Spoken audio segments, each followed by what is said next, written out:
يوما كنت تعانق دمعة الفكر تناجي الله في صبر وترجو رحمة تسري. مؤمن ببارك دا رازي دا ابو هريره روایت ته ان شاء الله راځي او روان درسونو کې چې رسول صلی الله علیه وسلم سره زميلاو شوم بهر او زه د جنابت په حالت کې هم لمبري مينو نو د رسول صلی الله علیه وسلم د عادت چې څوک به سره ملاو شو داغه د لاس به نیو یا د ګوته به ورنیو او دې به سره روان شو نو دې د ځان سره روان کو اوس د حیا د لاس رسول الله ته ویل نشي چې تاسو سره نظم او دې ادب او احترام ته وګوره دا خبره د غلطه ښکاری چې زری د پیغمبر سره رواني موزري په دې حال کې او رسول الله صلی الله علیه وسلم په یوزي کې مصروف شو او چې رسول الله صلی الله علیه وسلم په یوزي کې مصروف شو او دې ته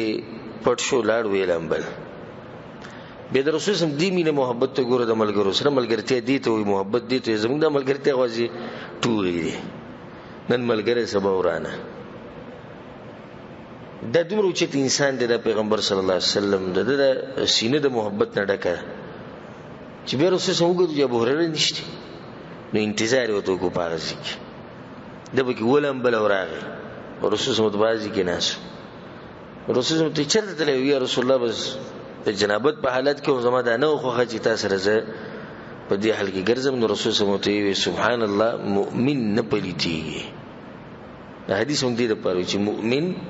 نه پلیتی دې څنګه مطلب چې نه پلیتی یعنی باطن دغه پاک اگر کدی د جنابت په حالت کې خو دې پلیتی سي نه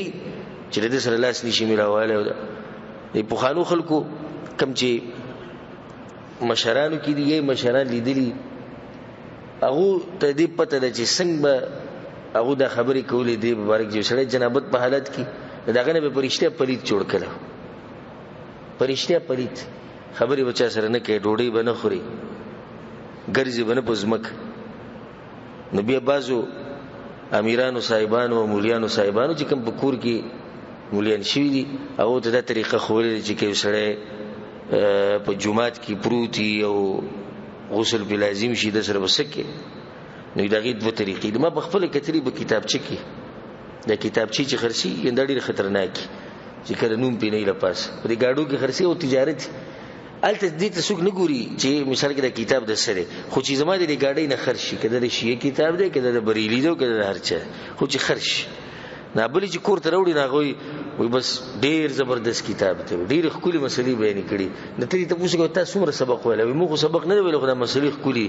دا هغه سره معلومول هي چې دا مسلې خدي او کبدي دي چې هغه خپل علم کړي نه ته څنګه صفت کې نه داغي به دوه طریقې دي چې دا سره بیا په شاکه د جمعات نه وباسي یا به د ټوکی خوره او ځکه یو قسمه د ټلیفونو کې ورزوي چې سره ودی رپاسي او په دې باندې غسل لازم شوی نو دې بده کټنه څنګه کوزي او سبا کوي معتمد ده خو اسانه طریقه ده